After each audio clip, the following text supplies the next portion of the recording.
majtama'a qaumun fi baitin min buyutillah yatluna kitaballah wa yatadarasunahu fima bainahum illa nazalat alaihimus sakinah wa ghasyiyatuhumur rahmah wa haffat bihimul malaikah wa dzakarahumullahu fiman indah.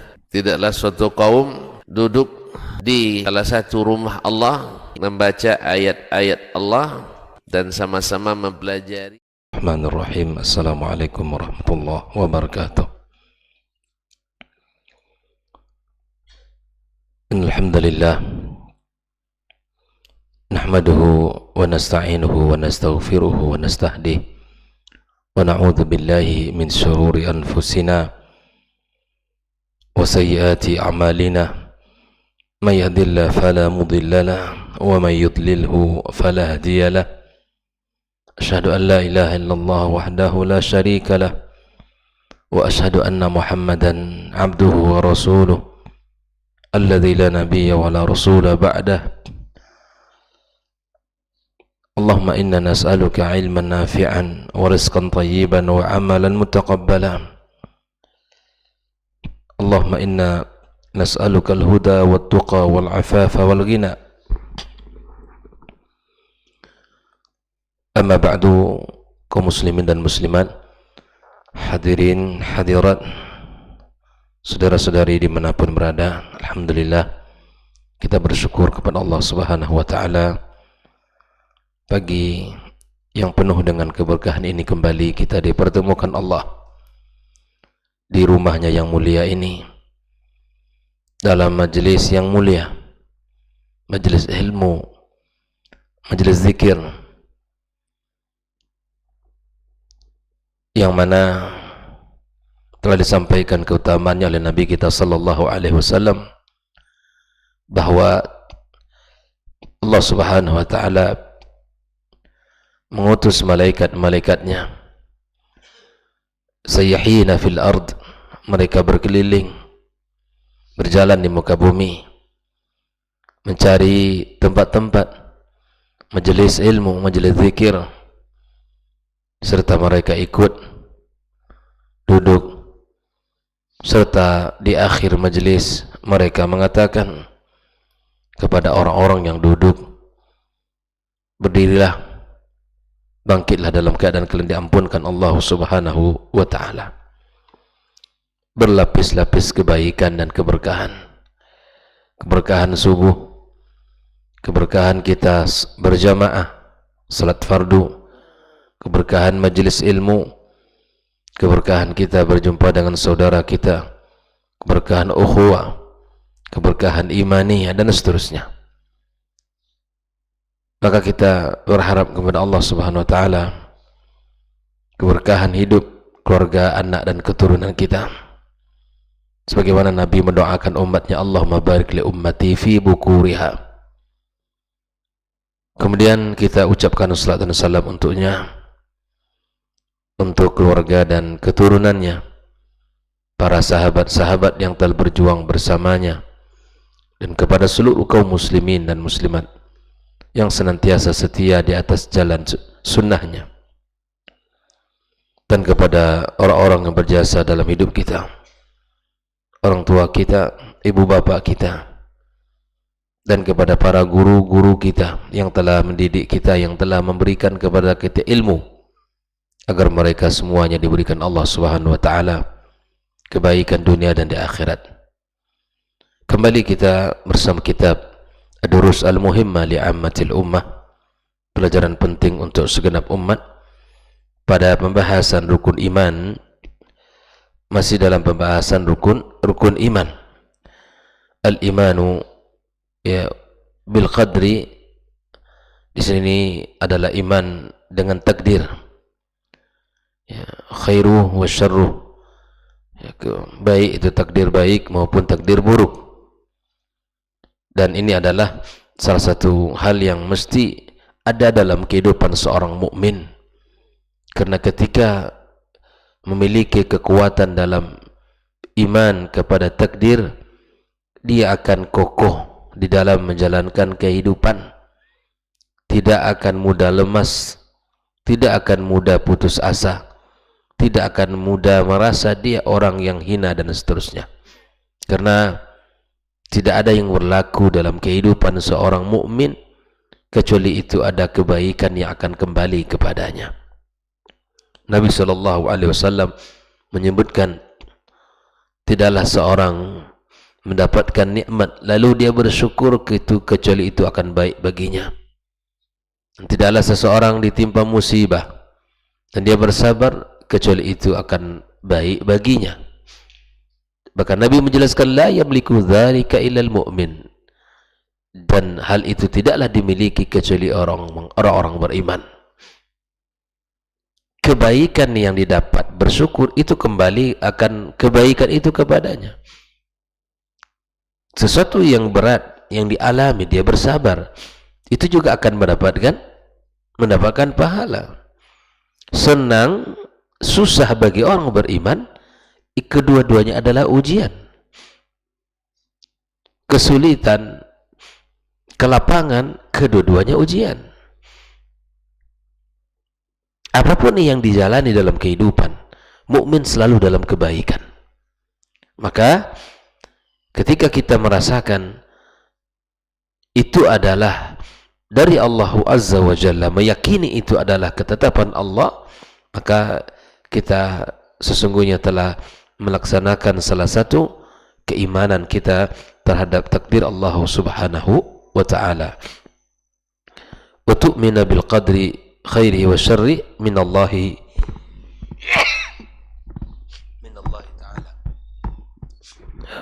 Kemudian, ma huwal qadar? Pertanyaan kita, apa itu takdir? Takdirullah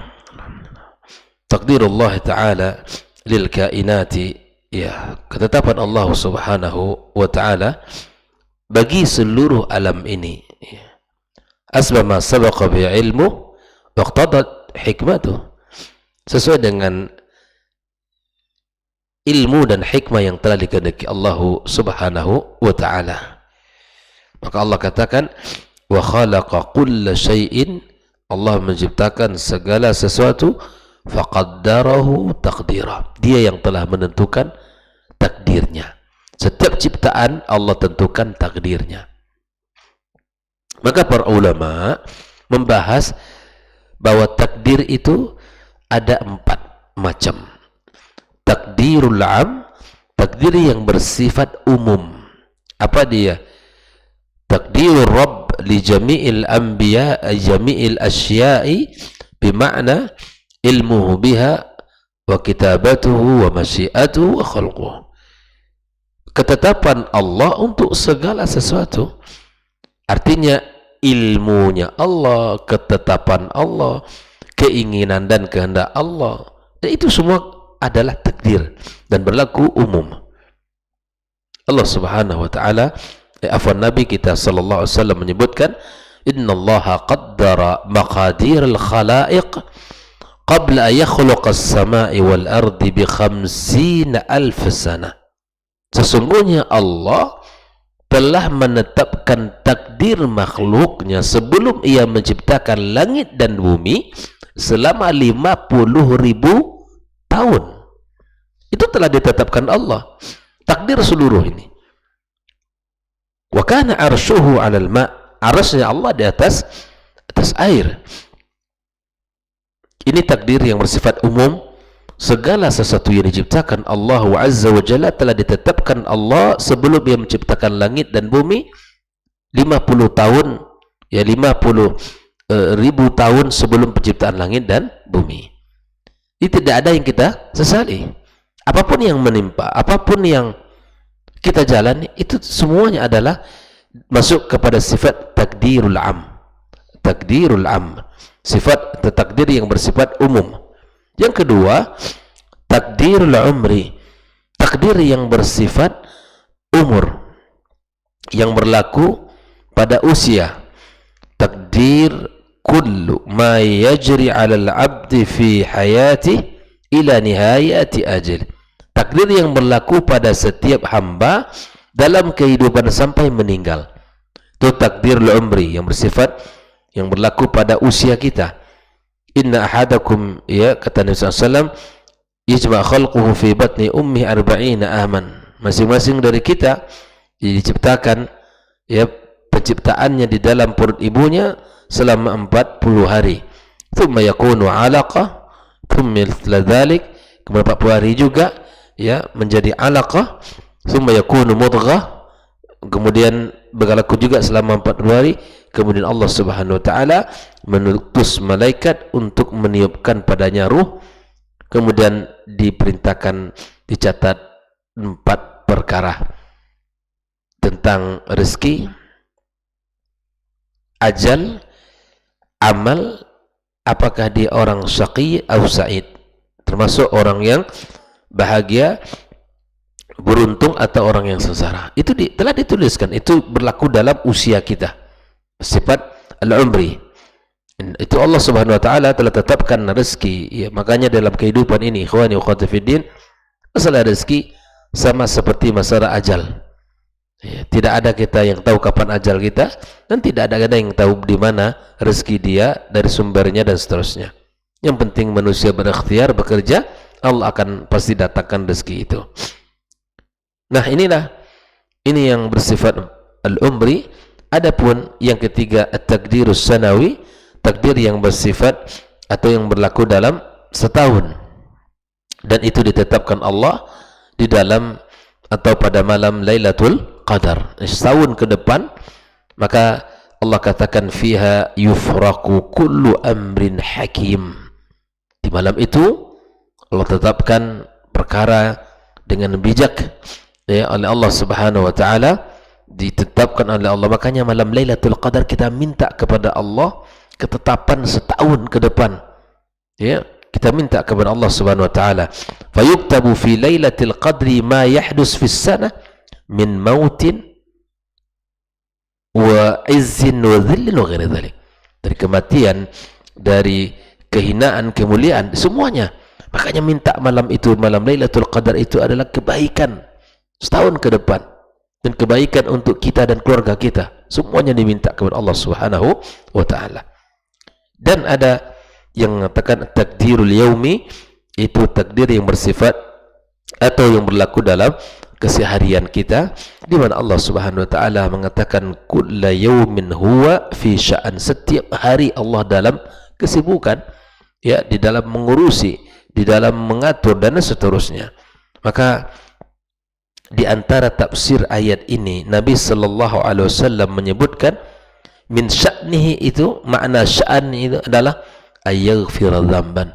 Hari itu Allah mengampuni dosa hamba-hambanya yang berdosa. Yufarriju karba, dan Allah melapangkan yang sulit.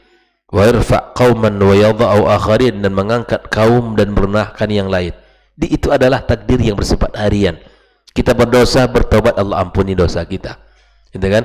Kita baca, kita salat, kita ibadah, kita bersedekah, kita birrul walidain, di hari itu Allah catat, Allah berikan pahalanya. Dan begitulah takdirul yaumi yang berlaku dalam kehidupan kita. Nah, oleh itu ikhwan wa akhwat fiddin, berkaitan dengan al-imanu bil qadar memiliki 4 tingkatan. Kalau tadi adalah, ya, kalau tadi adalah jenis takdir itu ada 4, yang bersifat umum. Yang kedua yang bersifat usia, ya, usia seperti mana dalam hadis itu disebutkan, dan yang bersifat tahunan, dan yang bersifat harian.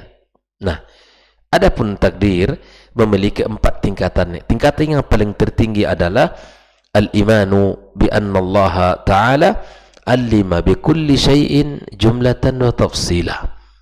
Allah mengetahui, ya, mengimani bahwa Allah mengetahui segala sesuatu, baik secara umum maupun secara khusus, secara global maupun terperinci. Itu dalam ilmunya Allah. Tidak ada satu makhluk pun yang tidak ditetapkan Allah takdir. Allah mengetahuinya. Allah mengetahuinya. Yang kedua, al-imanu bi anna Allah, beriman bahwa sesungguhnya Allah kataba dzalika fil lauhil mahfuz. Allah tulis semua takdir itu di mana? Di dalam lauhul mahfuz. Allah katakan, alam ta'lam anna Allah ya'lamu ma fis samai wal ardi, inna dhalika fi kitab, inna dhalika 'ala Allahi yasir. Tidakkah kamu tahu bahwa sesungguhnya Allah mengetahui apa yang di langit, apa yang di bumi, dan itu ditetapkan dalam sebuah kitab. Ini disebut oleh para ulama adalah Lauhul Mahfuz. Yang ketiga, al-imanu bi anna jami'al kainati la takunu illa bi masyiatillah. Beriman, ini tingkatan yang ketiga, bahwa seluruh makhluk tidak akan terjadi, tidak akan berlaku padanya sesuatu kecuali atas izin Allah. Itu diyakini itu. Makanya dalam hadis Nabi kita dapatkan apa? Kalaupun berkumpul seluruh orang di muka bumi, pernah dengarkan hadisnya? Mereka ingin menyakiti kamu, memberikan satu kemudaratan kepada kamu, tidak akan berlaku kecuali atas izin Allah. Begitu sebaliknya, berkumpul seluruh orang untuk mendatangkan satu kebaikan, manfaat untuk kita, tidak akan berlaku kecuali atas izin Allah. Nah ini, jadi harus kita yakini itu. Tidak perlu kita takut, tidak perlu kita terlalu bergantung kepada manusia. Gantungkan selalu harapan kita kepada Allah yang maha kuasa, yang maha segala-galanya. Dalam hempitan apapun, kesulitan apapun, dalam segala keadaan dan kondisi kita, dalam keadaan, segala keadaan ya, kehidupan kita, semuanya atas izin Allah Subhanahu wa ta'ala. Masing-masing kita tentu memiliki ya, ujian yang berbeda-beda, memiliki ujian yang berbeda-beda. Yang ini ujiannya ingin menikah nggak jadi-jadi, macam-macam. Yang ini ujiannya ya, ingin mendapatkan keturunan tapi belum dapat, sudah menikah tapi belum dapat. Ini ketemu satu batal, ketemu lagi batal, ada aja jalan, ya sudah jalani saja. Yang ini sudah menikah sekian lama belum juga kunjung datang buah hatinya. Yang ini diuji dengan kesakitan bertahun-tahun. Ini diuji dengan kehilangan orang-orang yang dicintainya. Yang ini usahanya jatuh bangun. Yang ini ya kemudian ditipu terus. Macam-macam. Dalam keadaan dan kondisi kita berbeda-beda. Maka kenailah itu semuanya bahwa Allah Subhanahu wa ta'ala tidak akan pernah mengecewakan dan menzalimi hambanya. Ikhwani wa akhwati fiddin, ini adalah ketika kita memupuk keimanan dengan iman bertakdir, itu adalah obat dari segala seluruh penyakit hati dan jiwa kita. Karena kita akan bisa menilai bahwa Allah Subhanahu wa ta'ala telah menetapkan itu padanya. Dan yang keempat, tingkatan yang keempat, al-imanu bi anna jami'al kainati makhluqatan lillah ta'ala. Bahwa mengimani seluruh makhluk, seluruh ciptaan Allah makhluk bagi Allah. Inilah 4 tingkatan. Yang pertama, beriman bahwa Allah mengetahui segala sesuatu secara umum dan khusus, global dan rinci. Yang kedua, beriman bahwa sesungguhnya Allah Ta'ala menetapkan takdir itu di dalam Lauhul Mahfuz. Yang ketiga, beriman bahwa sesungguhnya seluruh makhluk tidak akan berlaku padanya sesuatu kecuali atas izin Allah. Yang keempat, beriman bahwa seluruh makhluk adalah seluruh ciptaan Allah itu adalah makhluk baginya. Allah katakan khaliqu kulli syai'in, khaliqu kulli syai', mencipta segala sesuatu. Oleh itu ikhwani, dalam surah Ar-Ra'd Allah sebutkan, oleh itu mari kita imani dan mari kita yakini dan mari kita kuatkan hati kita ya, dan keimanan kita terhadap segala sesuatu yang telah ditetapkan Allah Subhanahu wa ta'ala. Dengan kita mengimani Allah, malaikat, para rasul, mengimani kitab-kitab, beriman yaumil akhir, dan beriman kepada takdir, maka inilah 6 rukun keimanan seorang mukmin yang harus dijaga dalam kehidupan, yang harus dipelihara dalam perjalanannya. Jangan sampai ini goyang, dan jangan sampai ya timpang dari 6 rukun yang Allah sebutkan ini dan Nabi SAW jelaskan kepada umatnya. Makanya kalau ada orang-orang yang kurang imannya, kita lihat ya, ketika ada masalah dengan mudah dia akan mengakhiri kehidupannya, ya, baik itu dengan terjun dari gedung yang tinggi, atau dia mencari tali untuk menggantung dirinya, atau meminum sesuatu, ya, dan itu akan membuat dia berakhir. Nah, ini kan orang-orang yang secara iman itu lemah. Dia kira selesainya dengan berakhirnya hidup dia, berakhir urusannya, gitu.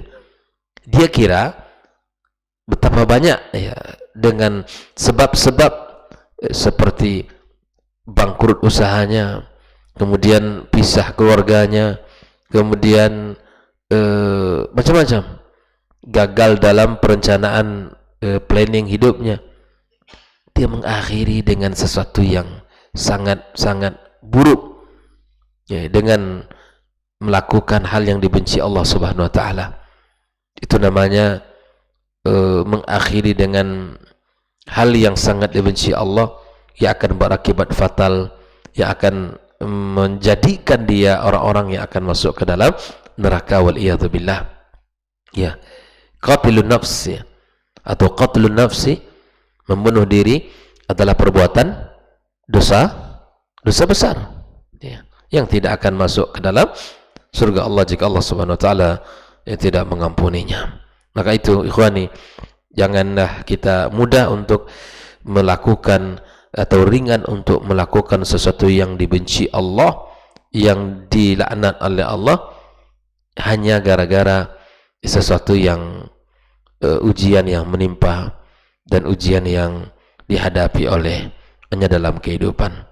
Kembalikanlah semua itu kepada Allah Subhanahu wa taala dan mintalah ya ridha Allah serta ampunan Allah Subhanahu wa taala, sehingga kita bisa bersama-sama menjalani hidup ini penuh dengan akidah yang benar. Nah, disinilah sekali lagi urgennya, pentingnya kita membaca atau mempelajari akidah ini, gitu kan? Disinilah letaknya seseorang akan tahu faedahnya, ya, mempelajari akidah yang benar.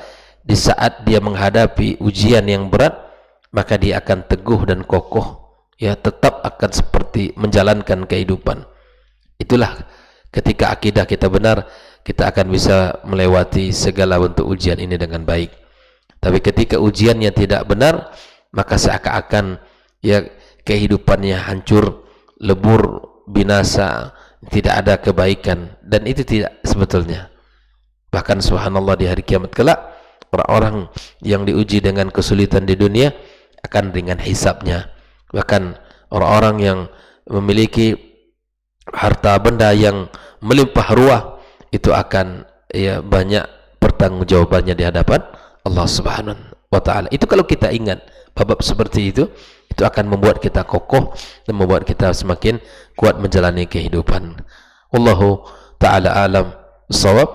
Semoga apa yang bisa kita bahas dari rukun iman pada pertemuan pagi ini dan pertemuan sebelumnya bisa kita pahami dengan baik dan bisa kita kuatkan keimanan kita kepada Allah Subhanahu wa taala. Insyaallah akan kita lanjutkan pada pertemuan berikutnya, ad-darsul rabi', pelajaran keempat dari kitab Ad-Durus Al-Muhimmah li'ammatil ummah, yaitu tentang pembagian tauhid dan pembagian syirik. Wallahu taala alam, wa sallallahu ala nabiyyina Muhammadin wa sallam, wa subhanakallahumma bihamdika asyhadu an la ilaha illa anta astaghfiruka wa atubu ilaik. Wassalamualaikum warahmatullahi wabarakatuh.